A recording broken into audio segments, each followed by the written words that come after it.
Welcome back to Nightcap Chat, the pop culture podcast. We talk all things comic books, video games, movies, TV shows, and more. Today we are talking what we are looking forward to in 2020. From movies, TV shows, video games, and merchandising. I'm sure you saw that one coming. I'm Blade O'Neill. I'm Lance O'Neill. And Lance, thanks for joining me today. This is the first episode we were recording in 2020. Yes, it is. Although it's not our first 2020 episode. So we actually haven't recorded since the Monday before Christmas. It's been a while. Yes. And one of the things that we're going to do that is new this year, because not every topic is something we can talk about for 20 minutes or so, is we're going to do an overview on what's going on in pop culture. So we got a few things going on here, and I think to me the biggest one is the Doctor Strange director has left. Yeah, it's very interesting. It's not the first time though for Marvel that this has happened. So no, of course not. And apparently it was over creative differences, which could mean anything. But Scott Derrickson is no longer directing. But this is probably one of the MCU movies I'm most excited for. So I mean, I got to trust Marvel. People can speculate all day long on what exactly that means. But at the end of the day, as long as we get a good film, it's all good. Yeah, I mean, like I said, Marvel's done this before, so it's not really. I think it's not really a big deal. If there's creative differences, I'd rather Marvel just kick them out and do it with whoever they think is right. And it is what it is.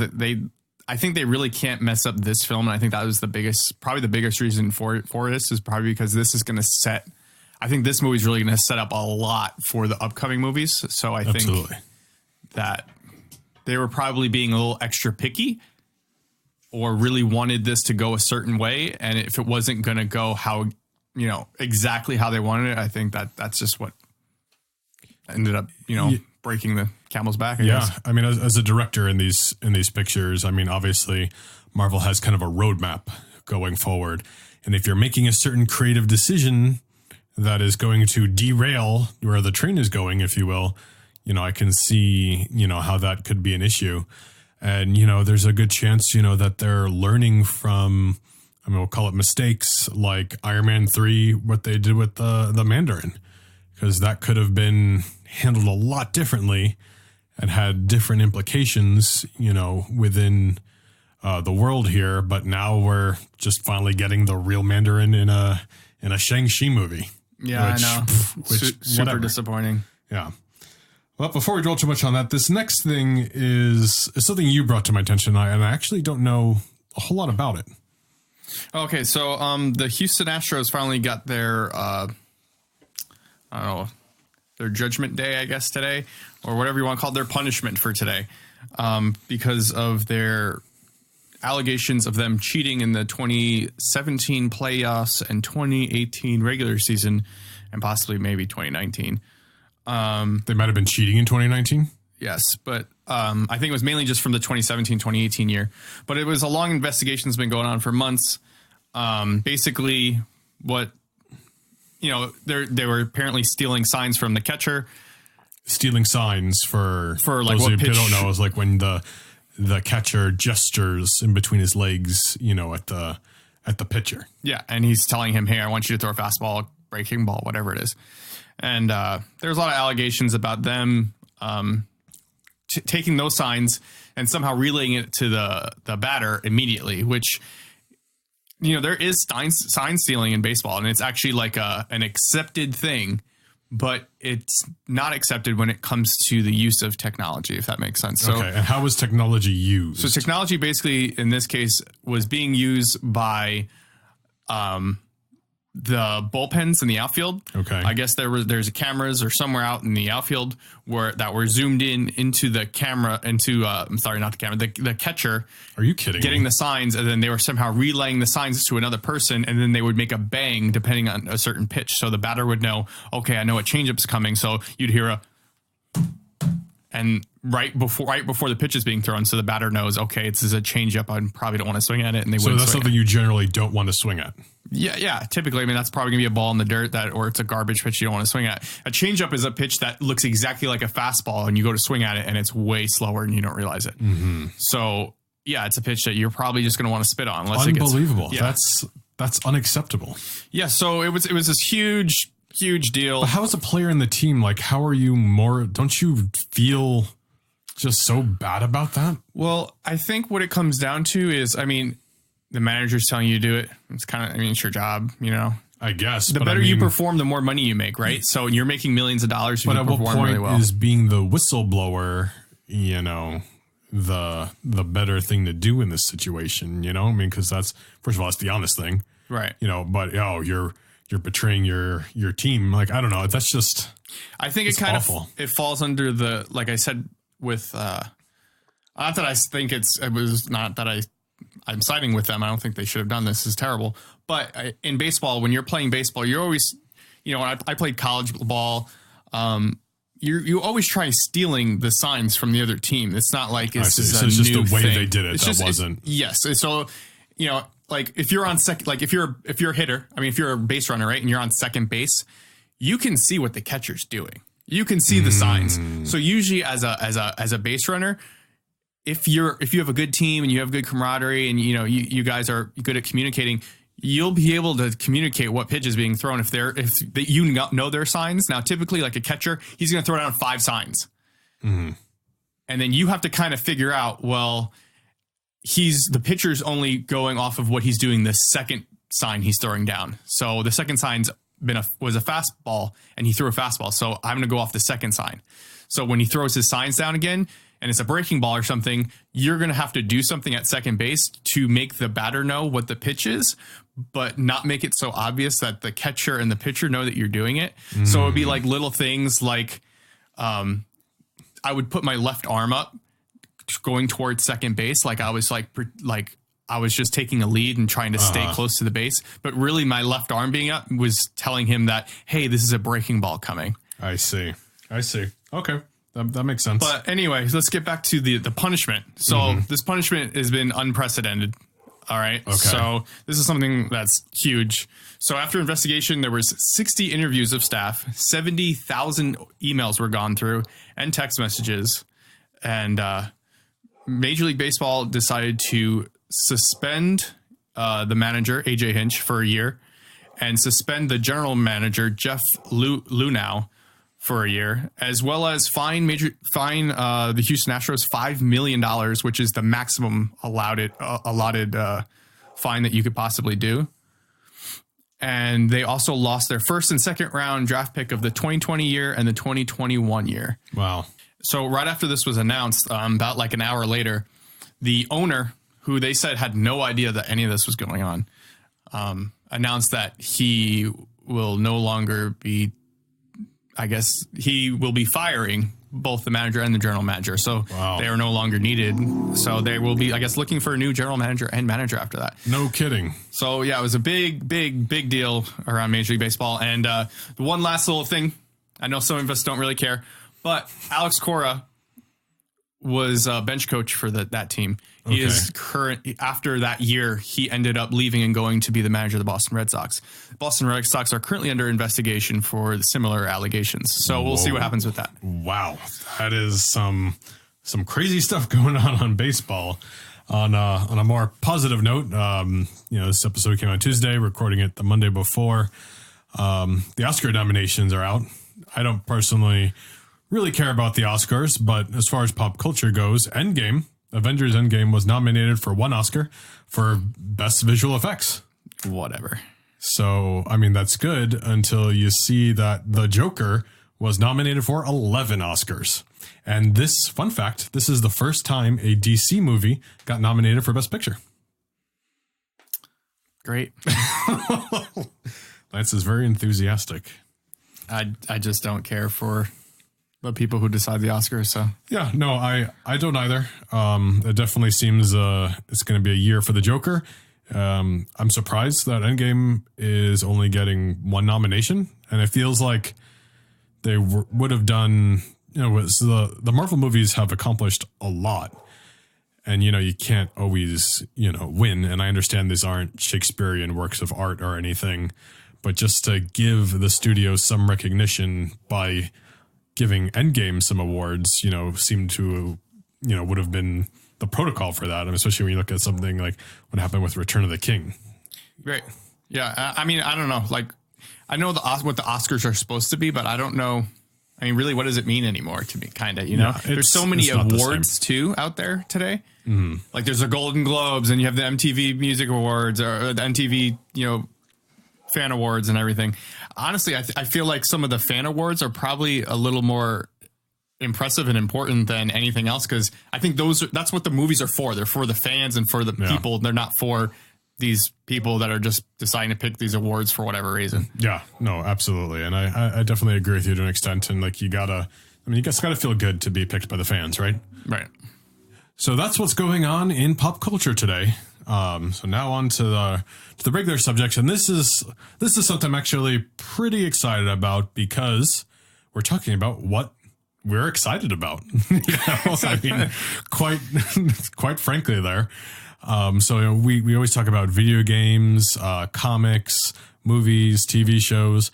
So now, with this new year, and now that we're, past the Christmas season, I mean, we knew some of these were coming out, but like we have even better idea with certain trailers and some new merchandise announcements. And so, one of the first things that I'm excited for is the 2 Marvel movies that are coming out this year. The first one being Black Widow. Black Widow is probably one of my favorite, if not my favorite, MCU character. And of course I like her from the comics, and I like Scarlett Johansson, so it was kind of a perfect storm for me. Black Widow seems interesting. We have a trailer, and Taskmaster's in it. Yeah. And I'm so excited for that because I mean I read a lot of Deadpool comics, and Taskmaster is someone that he's hung around before. Really excited to see what they do there. He's got a shield and stuff. So I don't know. What did you think about what's his face, the Red Guardian? Oh, it still fits. Oh. It's just I don't know. I think it's kind of dumb, to be honest. I'm not really a fan of it. Yeah. I mean, I'm excited that he's in it and he's got a costume. I think that's really neat. It'd be interesting to see if they're like, oh, Russia is, trying to make their own Captain America. And that's why he has, the costume like that. Sure. Yeah, I could have done without the humor myself. But I mean, David Harbour is a great actor. Oh, so hopefully this is just them showing the silly stuff, for the trailer's sake. I just don't want like Fat Thor 2.0. You know what I mean? Yes. Yeah, I could see that. But everything else looks great. Taskmaster is really cool. Black Widow's kind of cool. It's kind of weird because you're wondering when this is taking place, and as far as S.H.I.E.L.D. and when we saw Star Wars episode 9 in theaters, they showed the Black Widow trailer, and I heard people behind me whispering, "I thought she died." Yeah, no, I was like, great, here we go. I heard the same thing. Here's the general audience now getting confused, and I see how it's confusing, but it seems to be this random mission before S.H.I.E.L.D. No, or just into S.H.I.E.L.D. Right. But, just into S.H.I.E.L.D. because where does it take place in the MC? Like before Avengers 1? Yes. Yeah. That's what I think. I don't know if they've explicitly said it or not. Obviously, they're going to talk about some more for origin stuff because they're going back to where it started. So we'll probably have some more flashbacks of her origins. It'd be interesting to see if there's anything post Endgame. Yeah. I mean, I guess. It's the only reason I say that is because she's a soul stone, the soul world. You never know what they could literally just say anything and say that she's between somewhere. That and the multiverse. Yeah. I mean, you can make up some comic book excuse for anything. And that's kind of the beauty of it all, isn't it? Yes. There's some speculation I saw online, and I don't know if it's something that you picked up on too. Nobody said who's playing Taskmaster. And okay. I didn't think about it, to be honest. Taskmaster is kind of petite, especially compared to David Harbour. And there's some speculation that Taskmaster is going to be a girl. And it's going to be Rachel Weisz, who was in the trailers there, which I think would be incredibly disappointing because Taskmaster is such a great character. I don't think we need to be changing the history. You know, like that just seems kind of lame. I don't know. I guess I never gave it any thought. Yeah. So next time you watch it, really, is he really that smaller? Not much smaller? I don't know. Like I was trying to look at what the figure under his armor and stuff or her, looks like. And I don't know. It's hard to tell. It would definitely be a disappointing twist because like, why are you changing the history of these characters? Like we're excited to see them adapted on screen. Why do they have to be different? Yeah, I wouldn't agree with that. I think that'd be kind of weird. Mm-hmm. It would be really awkward, to be honest. Yeah. I don't know. But The Eternals is also coming out. Yes. I think, I don't want to say I'm more excited, but it's such an interesting prospect just because this is a movie you might have never expected to be made. Yeah, I would say I'm more excited, but it's not that I think it will be better or I will enjoy it more. I just think that there's so many more avenues. Like seeing this is kind of like when I went to go see Guardians of the Galaxy 1 or 2, where it's like, okay, we're in outer space or somewhere, and I could literally like see anything at any point. Like I have no idea, like Galactus could come by, you know what I mean? Or Ego. Like it's just like those little things that could happen in that in the Black Widow movie. It's just gonna be in Russia. Like there's probably not gonna be the Living Tribunal. You know what I mean? There's no eternity in that. But this it could be anything. Yeah. So I think that's what's the most exciting part. And obviously, we saw some of the concept art and and some of the descriptions. Like they're gonna have a lot to do with the Celestials. And, like the first time we saw Celestials, I think it was in the first Guardians of the Galaxy, and the Collector is talking about the Infinity Stones. Like it's the first time like they showed a Celestial. And actually before that, when they get to his place, he's living inside a Celestial head. Right. So man, like as a comic fan, like it's so cool to see some of these more abstract cosmic characters and concepts, like you said, like the Living Tribunal and Eternity, and the fact that they're the Eternals, like how is that going to affect the MCU and future movies? Right, especially since like we didn't get that from Endgame. One of the biggest things from like Infinity War from the comics is the fact that there was Living Tribunals here, now Eternity's here, and it's just like, oh my gosh, there's so much like crazy stuff happening, death and all this other stuff, and you didn't get that with Endgame. So I'm kind of like, as good as it was, I'm like, where's my cosmic big time baddies and beings? Yeah, I completely agree, and that's one of my biggest grievances with Endgame, especially after Doctor Strange teased the Living Tribunal. Right. When Baron Mordo says the staff of the Living Tribunal. Like, I know when he said that, I was like, I got chills and I was like, what? Yes. Why does he have his stick? I mean, obviously it's not his stick. I think it's something else, but maybe it's a toothpick. Just the toothpick of the Living Tribunal. It's just it's not even the Eternals themselves. It's what else could possibly be in the movie. Because honestly, I don't really care for them that much, but it's just the what comes with it is what you're more excited for. Yeah, no, I completely agree. And Thor: Love and Thunder doesn't come out this year, but it's the same kind of reasoning there.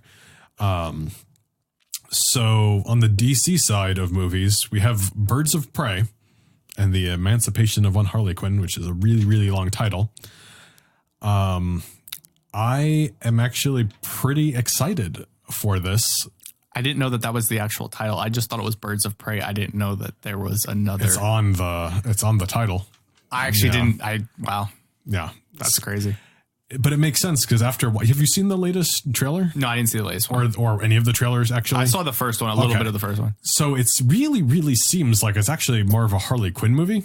Right. Well, which I'm not saying is disappointing, but well, it was called Birds of Prey. So I thought, we were going to follow Huntress or something, I think that was just a safe play from the DC's money standpoint. That was a really safe Everyone loves Harley Quinn. So if we make it about her, it's a less chance of it bombing. Then why couldn't this be a Harley Quinn movie and the Birds of Prey are in it? Because that's what this is. Or it's like we don't even know. It is? It's like the X-Men. It's like X-Men 2, but it's a Wolverine movie and the X-Men happen to be right. there. You're absolutely right. That's what Fox did that whole time. But I don't know. It looks interesting. Black Mask is a cool bad guy played by Ewan McGregor.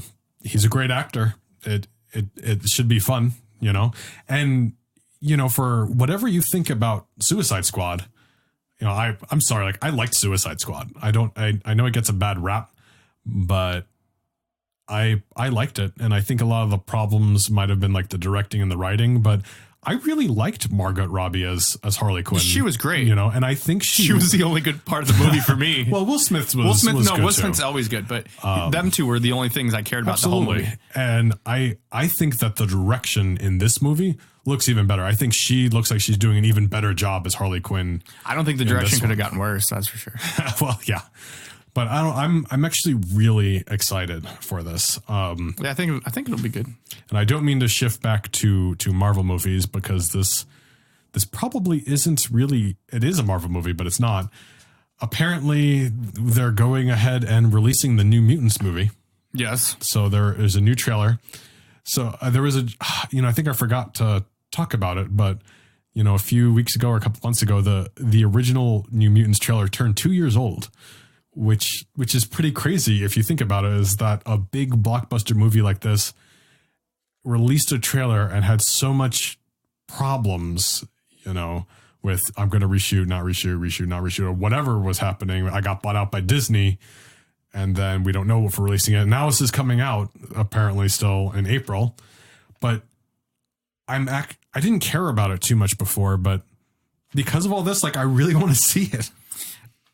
I honestly feel the opposite. I don't know I don't understand what they're doing. Mm-hmm. And when I watched the trailer, I didn't really feel like it was like a superhero. Not that I'm saying everything has to feel like a superhero movie, but it just seemed weird. Yeah. And I know it's supposed to be more of like a scary type movie. Mm-hmm. But it looks okay. I mean, I don't know if they're thinking, hey, let's just try to make our money back a little bit and then just I feel like that's what it is. Like the shareholders, like we spent, let's just say $150 million on this movie. Like we need to at least try to just get that money back, which I feel like is a drop in the hat. You said that, but Dark Phoenix. Well, they got their money back, right? Maybe. Barely. Probably. Maybe.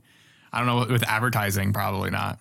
That's a good point. But, you at least got a large percentage of it back. Yeah. Maybe that's the thought process. Well, yeah. I mean, if it's better to get 100 million back than zero. So, I mean, that might be the thought process. Or maybe they're hoping, hey, if it does really good, then maybe we can just go with it.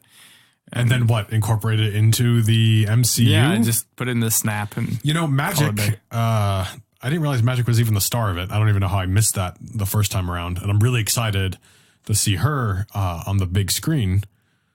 But yeah, I mean, I don't know. I guess I just hope that, I know these are considered B or even C characters. Definitely C characters. But I would love to see Magic in an MCU X-Men movie, so I hope it doesn't ruin the chances for characters. Yeah, Magic like is cool. Magic would be nice. She's not a C character. She's more of a B character. Yeah, especially now. The rest of them, yeah, they're C characters. So in the video, or no, before video games, I do have one TV show that is really exciting. It's coming out in just a few more weeks. Is the last episode of Clone Wars. Really? Yeah, I'm sorry. The last season of Clone Wars. They're doing one more season, and it's going to lead right into episode 3. So we saw from the trailers, Anakin's got his episode 3 costume. Obi-Wan's looking, kind of the same there. Ahsoka's in the trailer, so we're finally going to get some closure on maybe like how she got to the point she is in the Ahsoka novel. That's my spoiler-free way of saying anything. And obviously she survived Order 66. She's not part of the Jedi Order anymore, but we see that she's somehow involved on these conflicts that are going on in Mandalore.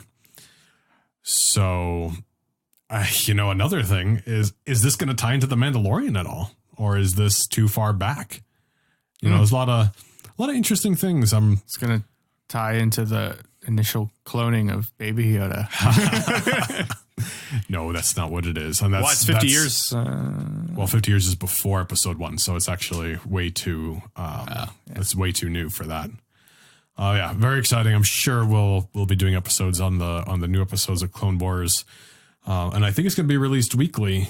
So we'll probably do these out in batches, kind of like we'll do with the Mandalorian here, which I think we'll do a Mandalorian episode maybe next week. But we'll play that one by ear now. A lot of good video games this year. Yeah, it's exciting. We got Kakarot, right? That comes out this Friday, I believe. This Friday, yeah. Dragon Ball Z Kakarot. I don't know how to feel about it. Because I'm not I don't really like fighter games. But it's an RPG. It's an RPG, and I love RPGs. Mm-hmm. But it's not, at the same time, it's also not like a traditional, it's not a side-scrolling fighter game. It's more of I don't even know how you want to call it, a third-person fighting game. Yes. But I don't know. I feel like I think I have to maybe play like a demo and then go from there. I am really excited because I would love to play this. Mm-hmm. But every time I buy a fighting game, I play it for like an hour and I never play it ever again. Yeah, but it's not a fighting game. So you're actually playing through a story. And there must be some kind of role-playing game system as well, I'd imagine. My concern, similar to what you're saying, is if the fighting controls don't feel good, I'm not going to enjoy it. Right. And it's going to really take me out of it. Because just, I don't know, for some reason, like just if the controls just don't feel good, mm-hmm. It ruins it for me. I mean, that was my problem with like Battlefront 2. It was like, I liked how the Battlefront 1 controls felt, but there's something about 2 that just felt off. And I was fine in the campaign, but the multiplayer just didn't work for me. The shooting was off in that game. Yeah.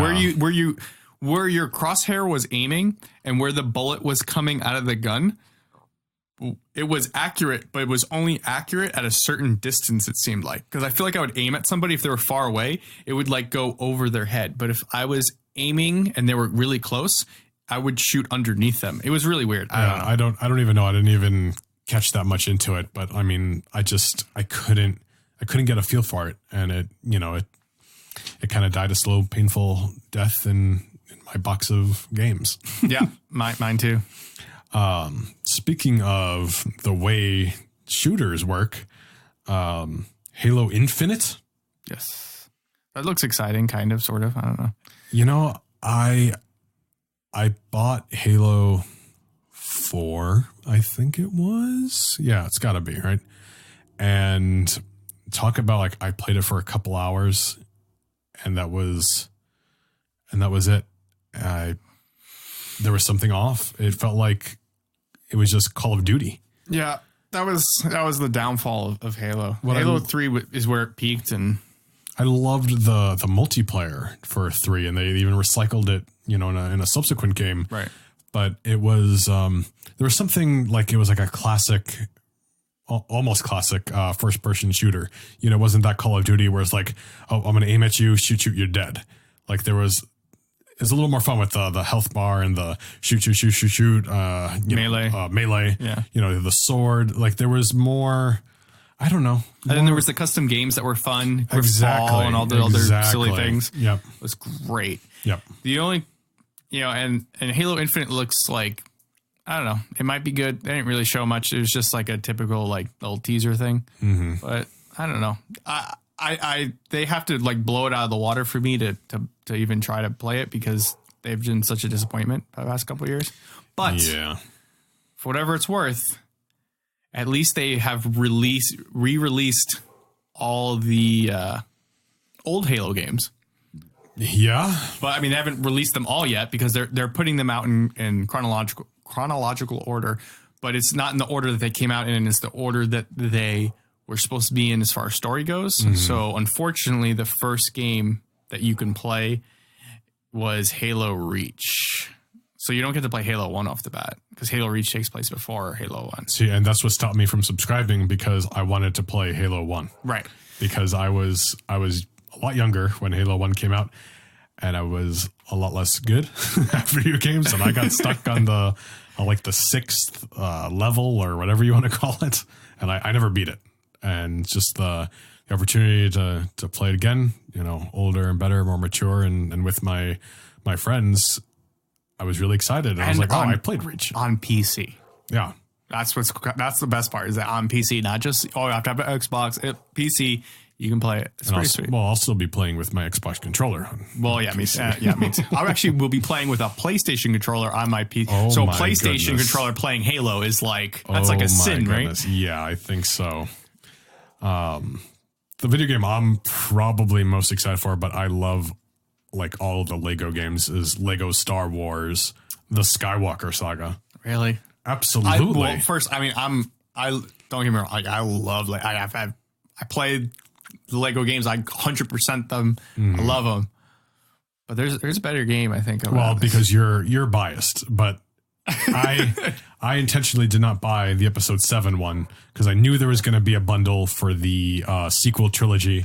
But we got more than that. We got this collection of 9, and it seems like it's just a fresh game, so it's not like just a recycle of the prequels and the sequels. Like, it seems like it's actually going to be fresh. So, I mean, this is exciting, especially if you liked episode 9. You're really looking forward to playing the entire Skywalker saga. Yeah, and when they came out with the game that was 1 through 6, I don't remember what that was called. I think it was just the Star Wars collection or something. But that game was really fun. They did a really good job with that. But I did play a little bit with 7, and episode 7 is when the Lego games, they started making like the puzzles a little more complicated, which wasn't bad, but it was something different. So it'd be interesting to see what they do at 9. I hope they have a Marvel one coming out soon, though, at least. So that'd be nice. Yeah, absolutely. Like play through some of the MCU movies, you mean? Yeah, or just completely their own different thing. Because sometimes I feel like when they do the Lego ones, sometimes they do like a kind of a movie thing, and then they just do their own thing, and then there'll be like little like homages to it, but then they kind of do their own thing. Yeah, definitely. I can see that. So which video game are you looking forward to the most? Marvel's Avengers. Oh, I thought you were going to say Iron Man VR. Oh, well, no. Like, Marvel's it's just going to Avengers. be like a VR thing. And it's going to be fun for a week. I don't have that much faith in it. It's probably going to be like a little, there's like 4 missions you can do, and then like it's going to get boring after that, which is a lot of the VR stuff right now. So I don't really have too much faith in that. I think it's going to be cool. Like, don't get me wrong, I'll probably play it for like hours and hours and hours, but then that's it. Actually, no, I just thought of, can I put my Iron Man helmet on and then put my VR on? Oh my gosh, that'd be so cool. You could run some headphones into your Iron Man helmet and really feel like Iron Man. Wow. Now I'm getting real excited. But to the game I'm actually excited about, Marvel's Avengers. That's Square. And you've brought that up. Square Enix. Yes, Square Enix. That not Square Enix. Square Enix is doing. Apparently. I'm so excited for that. I don't know about you. I'm cautiously optimistic. I mean, of course, I'm excited. Like I said, like I said about the Kakarot game, like I want it to feel good. Otherwise, it's gonna take me out of it. Right. But I have a lot more faith that it will feel good because of Square Enix. And like I was great with like the Tomb Raider games. Right. I've dabbled a little bit, in Final Fantasy, which, Final Fantasy 7, we have coming out in March. That's my wife's favorite game. Although I'm really disappointed they took away the turn-based fighting. Did they say they took it away? Mm-hmm. Yeah, it's going to be that other. I don't even know what they called it because I started playing through the original Final Fantasy 7. Right. And I really liked the turn-based fighting. So that to me, like I'm not interested in playing it anymore, but I'm sure my wife will get it because it's her favorite game. But it's cool, and the graphics are redone. I don't know. That's really exciting. It looks great. I mean, they always make great games. That's why I'm excited. They're doing a Marvel game. Like they announced it years and years ago, and now it's finally pretty much around the corner. Right. I feel like there should be other games that they need to do that with. Not just Square Enix, but maybe just other games in general. Like, I don't know. Well, I guess Call of Duty's been doing it. What about even like a Mario game? Like redo Mario N64, but just make it like Mario Odyssey graphics. Yeah. I guess they could, but they just settle for the ports, which I think I'm pretty sure you can't play it on Switch. And it's like one of my favorite games of all time, and I need it. Yeah. I'm sure they'll add it soon. Pokemon DLC. Huge. First time ever. No, mixed reactions on the internet. Really? Yeah. Well, because you have to pay for it. Oh, you put out half a game and now you're charging me $30 for more Pokemon. And so, like, first everyone was like, "Oh, there better be a DLC." Oh, now that there is a DLC, like, oh my gosh! Like now everyone, like, sometimes people who just want to complain about things on the internet just literally have to find something to complain about. It's fine.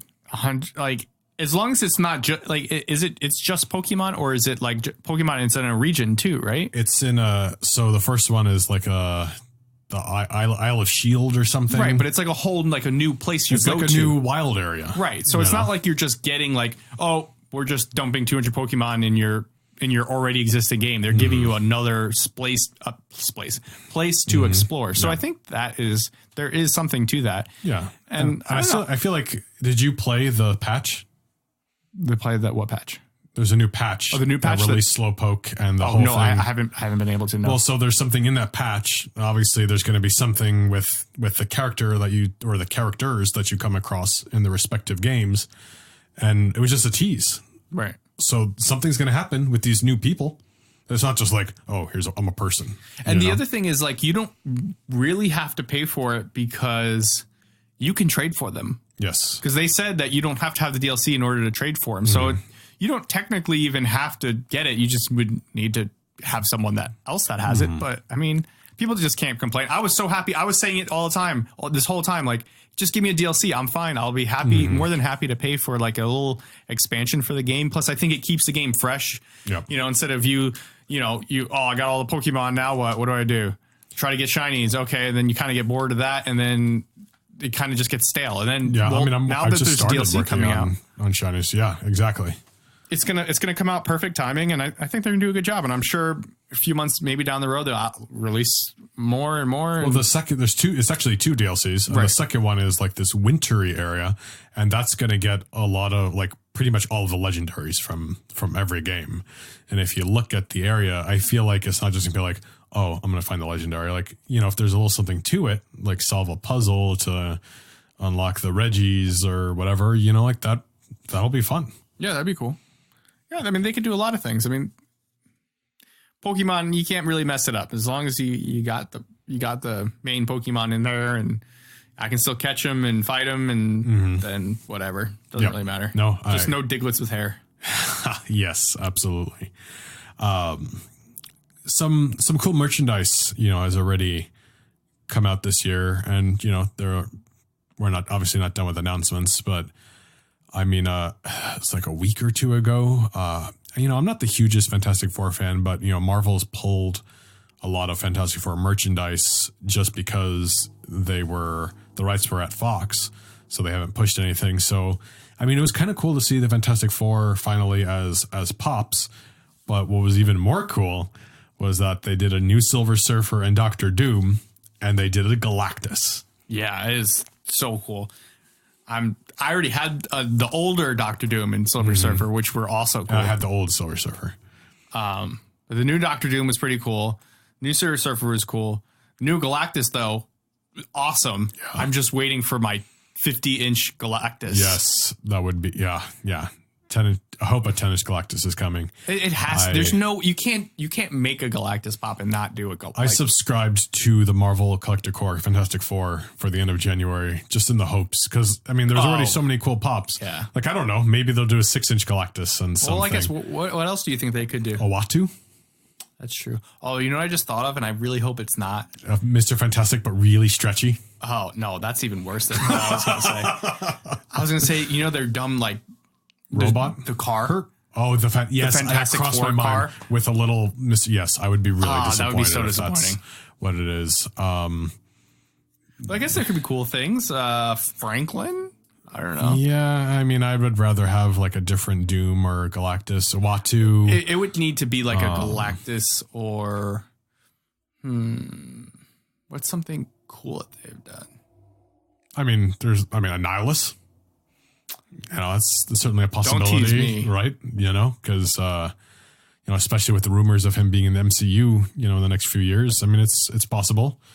I don't know. I was just so excited about the set. Like, I was like, I don't want to miss out on whatever is going to be in this box, and I hope I don't regret it. Yeah, I guess. I mean, because they're kind of hit and miss with those boxes. Not gonna lie. Sometimes they're, oh my gosh, it's amazing, and sometimes it's just like, what a waste of money. Yep, I completely agree. And then last little piece of merchandise that I had, I'm really looking forward to, is Black Series is finally going to be putting out the Count Dooku lightsaber. Looks really cool. This is they're finally releasing it since they got their license from Master Replicas. I missed out on it that time around. I only have the Master Replicas, Darth Vader and Mace Windu. It was a long time ago. I didn't get a chance to get the Dooku, even though it was my favorite saber, and it's finally coming out, and I'm going to make it happen. I'm going to be looking out for when that's released. And I'm going to get my hands on one. Christopher Lee's my favorite actor. This is my favorite lightsaber. Like, I need this lightsaber. It looks really cool. I mean, I'm not a big fan of Count like you are, but it looks really cool. Yes. No, it's a super cool. I just want to know when's my Rey lightsaber coming out. That's all I want. Right. I'm very, very much looking forward to when they finally do Rey's lightsaber. And I don't know if I'm maybe the same excited for Princess Leia's lightsaber. Just the fact that it exists and we have a canon one here. And it was in the movies. This isn't just like an appearance in a novel or something. Like we finally got it in the movies, and that's really cool. I hope they're not scared to put out one for Rey just because it was like in the movie for like a 5 seconds. I don't think so. I hope not, because I want one bad. I think you make me want it more because I only saw it for a second. I think they are going to do one, and I think it's going to sell like crazy, and I think it's going to be really hard to come by. I'm calling it now. You heard it here first. It's going to be really hard to find. Well, that means if you see one, then you better buy it. All right. I will do for that. me and you. But I think that's about all the time we have for today. We're excited to be back this new year and to bring you more great content. We appreciate you joining us every week, whether it's, listening to us on the car ride, to your local comic store or to school or whatever it is you're doing. We appreciate you making us a part of your routine and your life, just listening to us. But thank you for liking, sharing, subscribing on iTunes, Google Play, Spotify, Podbean, YouTube, and more. You have any comments or suggestions for upcoming episodes, you can message us on any of our social media on Facebook, Instagram, or Twitter, or nightcapchat@gmail.com. Always interested in feedback and suggestions. You can find more about me on any of those places, and I will be a voice in the upcoming game Pause and Soul, which will be released Q1 on Steam. So I have a small part in that, but the game actually looks really fun. So give that a little like or a heart on or add it to your wish list, I guess is what I'm trying exciting to say. And a little more about you. I mean, I've just been starting to stream more lately on Twitch. So if you guys want to drop by on Twitch and say hi, twitch.tv/Tales of Lance. And so, Tales like Tales of Suspense. So yes. It's TALES. Yes. So it was just kind of like a little Iron Man joke, Tales of Lance. Stream of suspense, Why would you do an Iron Man joke? I don't know. Why would I? Because you're an Iron Man fan, maybe? Yes, maybe. But if you see my profile, you'll see that I'm an Iron Man fan. It's pretty obvious. But, you can just come by. I usually stream every Monday, Thursday, Friday, Saturday, Sunday.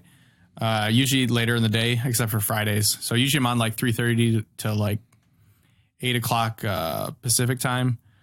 But Fridays I'm on earlier in the morning at like 9 o'clock till 2. But if you want to come by, say hi. Appreciate it. Also on social media, you can say hi, whatever floats your boat. And you will drop a link for that Twitch channel in the description of this podcast. But thanks again for listening, and we will catch you all next week. Have a good night.